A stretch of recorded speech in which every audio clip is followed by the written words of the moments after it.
ang mga resibong nakalap ngayong hapon. Wala ng buhay ang 2 taong gulang na bata nang madatnan siya ng kanyang ina sa isang morgue sa Lubao, Pampanga. Hindi ka nakakapal. Hindi ka pa. Ang away nila ng kanyang live-in partner na uwi sa pananaksak sa inosente niyang anak. Ikaw? Ay, di siya marunong. Hello? 3 versus 1. Yan ang na-caught on cam na pambubuli di umano ng 3 estudyante sa isa nilang kaklase. Ang sigaw ng nanay ng biktima sa mga nanakit sa kanyang anak. Hindi kami magpapabayad. Ang issue ng pananakit na nangyari sa loob mismo ng eskwelahan tinutukan ng resibo. Susunod, ang main suspect sa pagkamatay ng musmos naglaho raw ng parang bula nang dalhin na sa ospital ang mag-ina.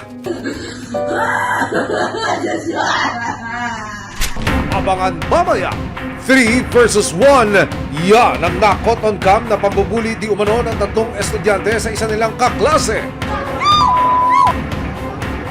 Resibo, walang lusot ang may atraso. Resibo, walang lusot ang may atraso.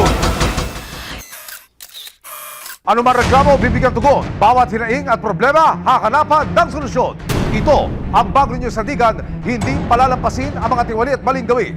Dito, walang ligtas ang kabisado at lalong walang lusot ang may atraso. Dahil ang lahat, hahanapan natin ng resibo. Magandang hapon, ako po si Emil Sumangil. Away magkasintahan na uwi raw sa paranaksak ng lalaki sa anak ng kanyang kinakasama.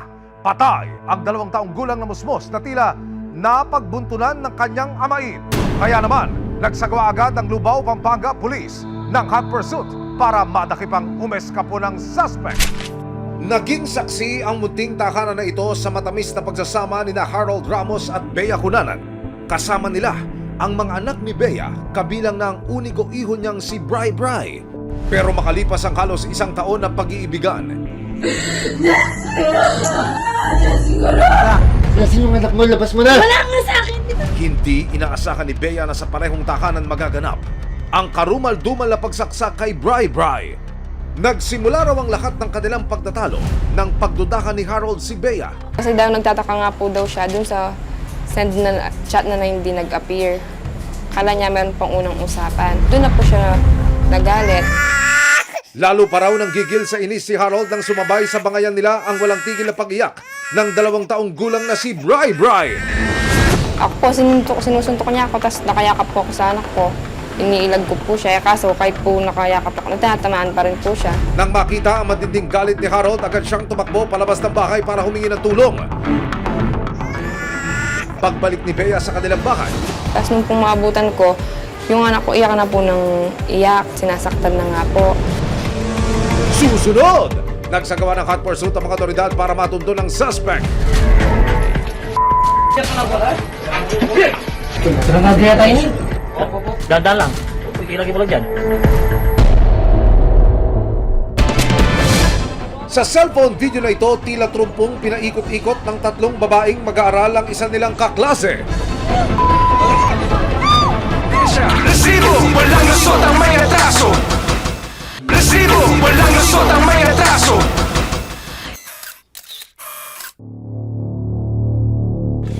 Nasaan yung cellphone? Ano ba problema mo? Sa gitna ng pagtatalo ng mag-live-in partner na sina Bea at Harold sa loob ng kanilang bahay sa Lubao, Pampanga, tila napagbuntunan na raw ni Harold ang umiiyak na batang si Bri Bri.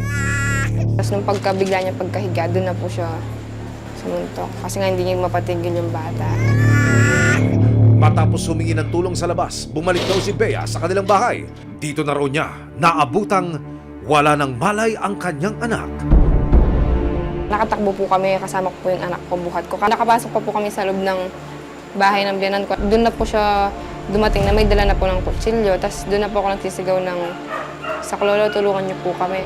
Nandilim daw ang paningid ng lalaki at nagsimula ng mangwasiwas ng palaksak. Nakita ko po kasi mismo. Tumagos po nga po dito sa kamay ko, kaya may sugat din ako dito. Nahawakan ko yung kutsilyo nung dumaretso din dito. Kasi pilit ko nga pong sinasagka para hindi siya maano. Yung hinaharangan ko po talaga. Agad tumawag ng tricycle si Bea para magpatakbo sa ospital sa Guagua, Pampanga. Pero dito na raw sila sinabihan ng mga doktor na ang kanyang 2 taong gulang na anak dead on arrival. Buti ka na ako pa. Diyos ko pa. Sa cellphone video na kuha sa loob ng morgue ng ospital, madaling araw ng April 3, 2025.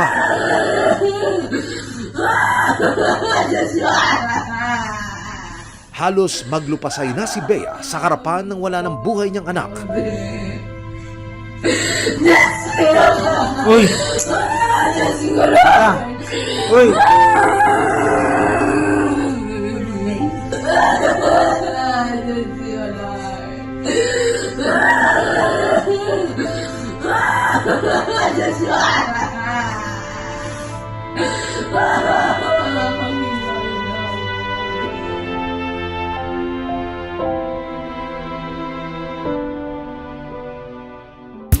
Sa pag-iikot ng resibo, natunto namin ang barangay patrol ng San Roque na nagdala sa mag-ina papunta sa ospital. Ayon sa kanya, duguan na raw ang bata nang isakay sa kanyang tricycle. Kinakay yung mga bata, yung nanay dito. May nanay nakita ko dito, may sugat na may dugo na yung sa lalim namin. Pero yung bata nakita ko, labas na yung bituka. Pero di na gumagalaw. Ayon sa doktor na nagsagawa ng medical legal ni Bea at Bri, nagtamo si Bea ng 2 stab wounds o mga saksak sa kaliwang braso at kamay. At dahil bit-bit ni Bea ang 2 taong gulang na anak nang mangyari ang paranaksak, tumagos ang 12 pulgadang kutsilyo mula sa kamay ni Bea hanggang sa tagiliran ni Bri. Nakalagay sa death certificate na stab wound o saksak sa kanang bahagi ng katawan ang ikinamatay ng bata. Ayon kay Bea, bigla raw naglaho si Harold nang dalhin sila sa ospital. Kaya ang Lubao Municipal Police nagsagawa ng hot pursuit sa loob ng 30 oras. Si Harold ang lumalabas na prime suspect sa mga sugat na natamo ni Bea at pagkamatay ng kanyang anak. Batay sa inisyal na impormasyon ng mga pulis, 2 lugar ang pwedeng pinagtaguan ng suspect. Wala pa sa 1 kilometro ang layo ng mga ito sa bahay ng mag-ina. Pero hindi siya nakita sa bahay ng kanyang kamag-anak hanggang sa isang tip ang natanggap ng mga otoridad noong alas 11 ng umaga ng April 4, 2025. Si Harold nakikituloy raw sa bahay ng kanyang tiyuhin. Doon po tayo pupunta kasi yun din ang sinabi ng mga kapitbahay na posibleng pagtaguan niya na malapit sa lugar. Hindi na nag-aksaya ng oras sa mga otoridad at agad nilang nilusob ang di umano'y pinagtataguang bahay. Harold, pagbilang ng 3, huwag ka na magtago! Dahil ang iyong hideout natuntunan ng mga lesbo! May hiniing ka ba? Sumbong o reklamo? May naabis, di na agrabyado. May kakanta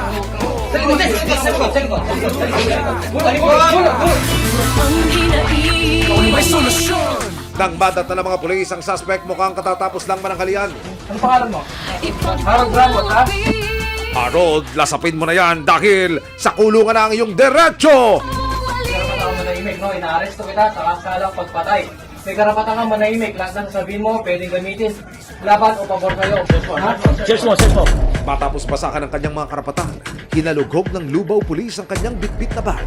Laking gulat nila nang tumambad mula sa kanyang sling bag ang isang granada.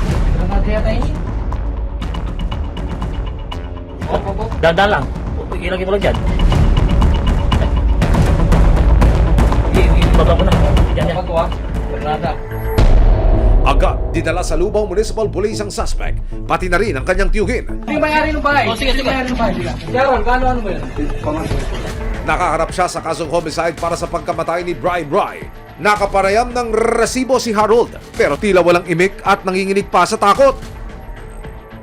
Pero maya-maya pa, nasa gilid na si Bea na nag-aabang na pala sa paghuli sa dating kinakasama. Ano bang nangyari, sir? Ba't magpong sa ganito, sir?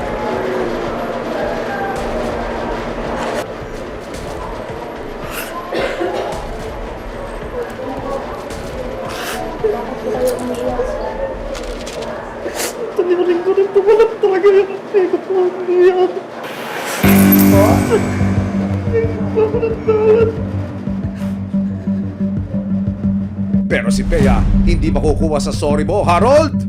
Gusto ko Pero yung anak ko, hindi na mababalot yung buhay. Siya, pa yung anak ko patay na. Nakapareham din ng resibo ang tiyuhin ni Harold. Ayon sa kanya, wala raw siyang alam sa nagawa ng kanyang pamangkin. Ilan po ba? Kanina po umaga po. Ayun. Pero alam mo po. Hindi po alam pumunta doon. Anong alam mo siya? Wala pong alam pumunta doon si Dol doon sa amin. Kung sakaling mapatunayang nagkasala si Harold para sa kasong homicide, maaari siyang makulong ng habang buhay. At harap din siya sa kasong paglabag sa Section 3 of RA 9516 para sa nakumpiskang granada sa kanyang bag. Naharap sa kasong obstruction of justice ang kanyang tiyuhin dahil sa tangka umanong pagtago sa suspect. Pero nito lamang April 6, 2025, inisyuhan ng release order ang tiyuhin ni Harold. April 9, 2025, dinala na sa kanyang huling hantungan ang 2 taong gulang na si Bri Bri. Dumalo ang tunay na ama ng bata na si Mojo Ocampo. Hindi raw niya kailanman matatanggap ang sinapit ng kanyang anak.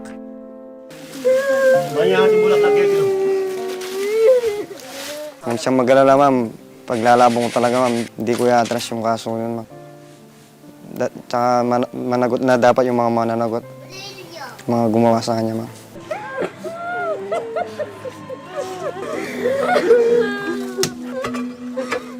Para naman sa lola ni Bri Bri, walang kapatawaran ang ginawa sa kanyang apo at hindi siya titigil na humiling ng hustisya. Dapat pa siyang managot talaga.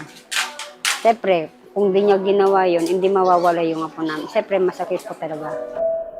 Hindi ka namin malilimutan sa buong buhay namin habang buhay. Nasa puso't isipan ka namin.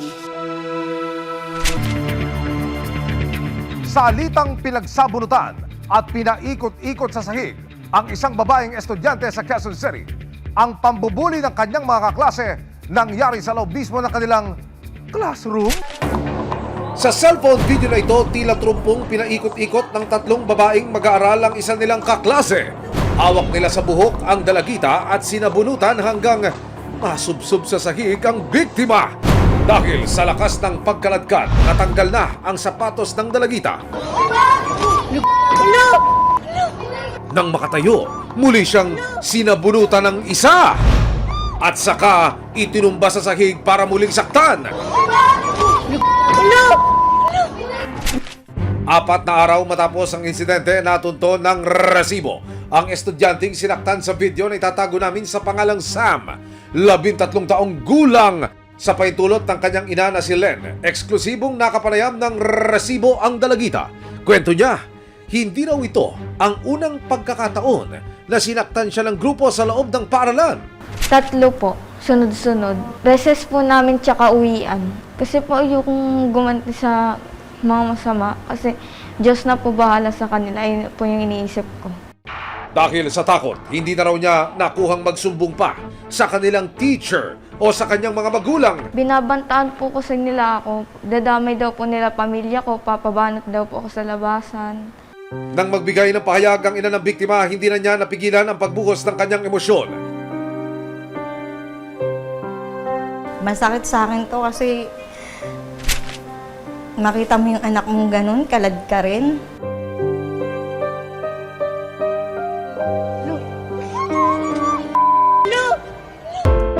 Sa pagnanais na maresolba ang insidente, ipinatawag ng paaralan ang mga magulang ng mga batang sangkot sa away.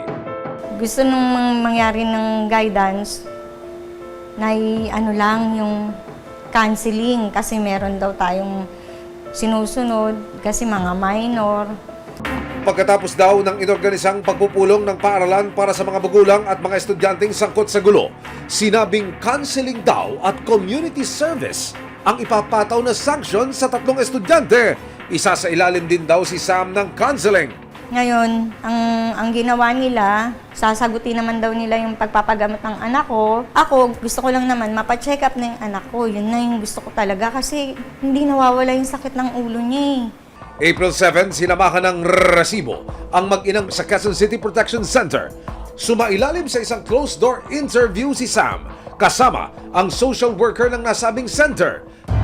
Sa tulong ng resibo, sinuri si Sam ng isang neurologist para makita ang kanyang kalagayan. So, ang ginawa natin, ang tawag po doon, neurological examination. Ngayon, yung examination ko, wala naman po ako nakitang major red flags in terms of abnormalities sa kanyang neurological examination. Isa ko pang concern, maliban sa trauma sa ulo, yung trauma sa psychologic trauma na sustain ni Sam. Kailangan ng intervention, ng psychologic o psychiatric intervention. Sa datos ng Department of Education noong 2020 hanggang 2021, nasa 5,683 ang bilang ng insidente ng bullying sa iba't ibang paaralan sa bansa.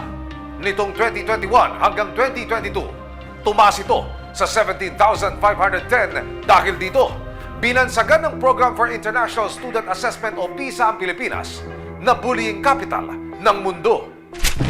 April 8, nagsagawa ng public hearing ang Senate Committee on Basic Education. Ipinatawag ang mga opisyal ng Bagong Silangan High School at iba pang mga paaralan para bigyan sila ng pagkakataon na talakayin ang kanilang anti-bullying policy. 2018, top-notcher tayo sa bullying. 2022, top-notcher tayo sa bullying. Seems to me that we're not doing enough and I don't want this to happen again in the next PISA round, which is actually this year. Maya-maya pa, dumating na ang principal ng Bagong Silangan High School. Bakit sa Bagong Silangan, hindi pumupunta yung mga bata sa guidance designate? Alam po nila, sir. So, alam po nila kung sino po yung masumusubaybay sa kanila. Pati po yung advisor nila. Tinanong ng Senado ang isa sa mga kawani ng Philippine Guidance and Counseling Association kung ano ang nakikita nilang solusyon sa paglaganap ng bullying sa mga paaralan. Nagsisimula ang bullying in most of the evidence-based researches because of contempt. So, ibig sabihin ng contempt is a powerful feeling of dislike to a person. Marami pong character strengths program na pwede natin gamitin because the formation of values is not just from 0 to 12 but 12 to 18 is the formation of ethical value. Pero sa gitna ng mga rekomendasyon ng counseling at emotional assessment para sa mga mag-aaral, nagpaalala ang Senado tungkol sa pananagutan ng pamilya ng mga napatunayang nambuli sa kapwa mag-aaral. May civil liability, so they can pay for damages, they can pay for the medical expenses, lawyers, etc. Correct? So hindi absuelto yung magulang. May pananagutan din daw ang mga opisyal ng paaralan kapag napatunayan ng DepEd na may pagkukulang sa paggabay sa mga mag-aaral. As regards the liability po of the school head, they may be held liable for neglect of duty for their failure to organize and convene the Child Protection Committee. Pagkatapos ng pagdinig, sinubukan muli ng resibo na kunin ang pahayag ng principal ng paaralan. Ayon sa kanya, may nakalinya na silang mga disciplinary action para sa tatlong nanakit kay Sam. Actually, yung mga bata kanina ay nagpatuloy pa rin ng pag-aaral. Nagkumuha sila ng exams pero sa guidance office yung mga bata. And then, magkakaroon ng community service yung mga bata na perpetrators. And then, mag-undergo sila ng psychological assessment. Magkakaroon talaga ng pre-enrollment seminar para sa mga batang na-identify din na may mga cases ng ganun sa school. Nakapanayam ng resibo ang Department of Education, National Capital Region. Patuloy pa rin daw silang nakikipag-ugnayan sa paaralan para makuha ang kanilang official report tungkol sa insidente. Did the school do its best para magkaroon ng safe environment ang mga bata? Pag nakita sa investigasyon na may pagkukulang, meron din tayong karapatang aksyon dyan. Para sa ina ni Sam, desidido silang magkaso sa mga magulang at sa mga nanakit sa kanyang anak. Sabi ko sa kanila,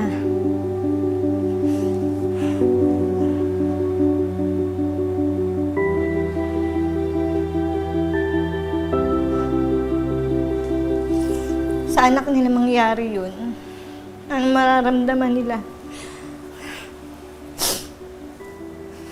Hindi ako magpapaareglo.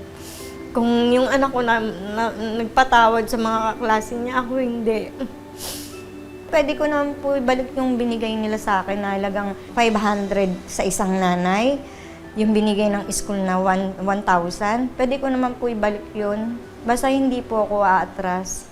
Ayon sa Juvenile Justice and Welfare Council, hindi pa rin daw dapat kalimutan ang pagpapanagot sa kabataan. Ang mangyayari ngayon ay ibang klase ang accountability na gagawin sa kanya. Yung unang-una na accountability ay disciplinary measures galing sa school.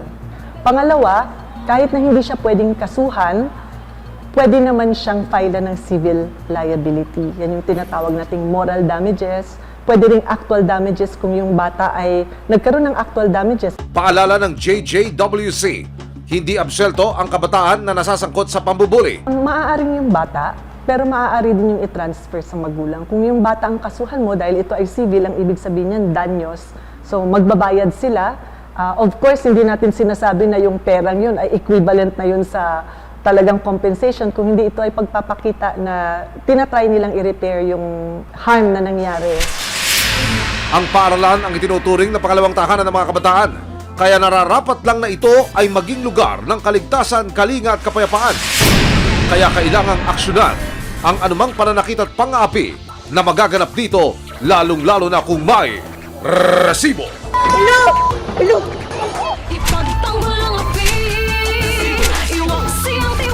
Sama-sama nating ituwid ang tiwali at baluktot, itakwil ang maling gawi at modus na bulok.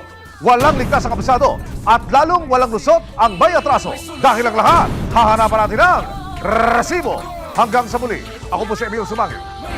May ebidensya, resibo, walang lusot ang may atraso.